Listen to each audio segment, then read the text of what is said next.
क्या कहा आपने?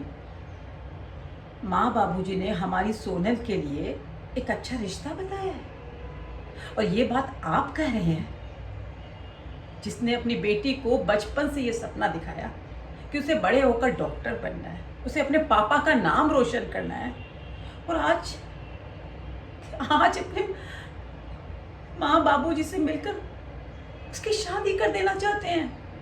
अरे कैसे पिता हैं आप?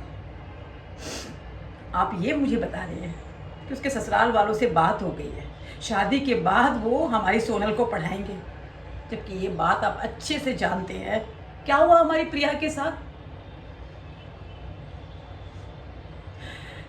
वो भी कितना रूही गिड़गिड़ाई थी आपके सामने, माँ बाबूजी के सामने, कि उसे पढ़ाई कर लेने दे, उसे डिग्री ले लेने दे, उसे अपने पैरों पर खड़ा हो जाने दे।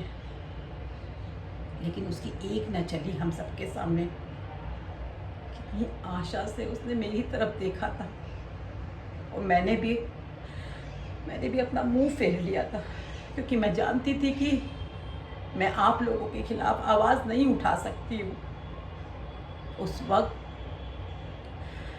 मैं एक पत्नी, एक बहू ज़्यादा थी, और एक माँ कम।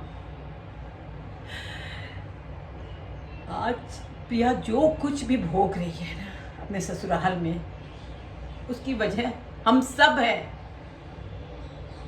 मैं नहीं चाहती कि प्रिया की तरह भी मेरी सोनल, उसे भी किसी मजबूरी वश अपने ससुराल में रहना पड़े। जब भी वो रहे अपने पति के साथ अपने ससुराल में, तो मोहब्बत के साथ, प्रेम से, खुशी से रहे, ना कि किसी मजबूरी से। पता है आपको, जब सोनल को पता चला कि उसकी शादी की बात की जा रही है, रो रो के उसने कहने लगी मुझसे कि मम्मा, मैं तो सोचा करती थी कि मेरी शादी के विषय में मेरी माँ शायद जल्दबाजी में कोई फैसला ले सकती है, लेकिन मेरे पापा, I am proud of my father, मेरे पापा तो मुझे डॉक्टर बनाएंगे ही। लेकिन आज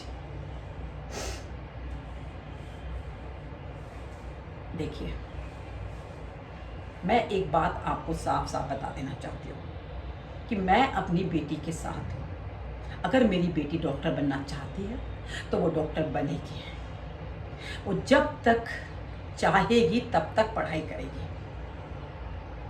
जब उसका मन होगा तब वो शादी करेगी। और अगर किसी ने भी उसके करियर को बर्बाद करने की बात की ना, शादी की बात की, तो मैं उसके साथ खड़ी हूँ। मैं किसी को अपनी बेटी का करियर बर्बाद नहीं होने दूंगी।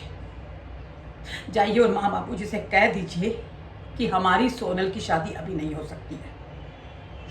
अब किस तरह से आपको उनको मनाना है वो आप जाने, लेकिन मेरी बेटी अभी शादी की भेंट नहीं चढ़ेगी।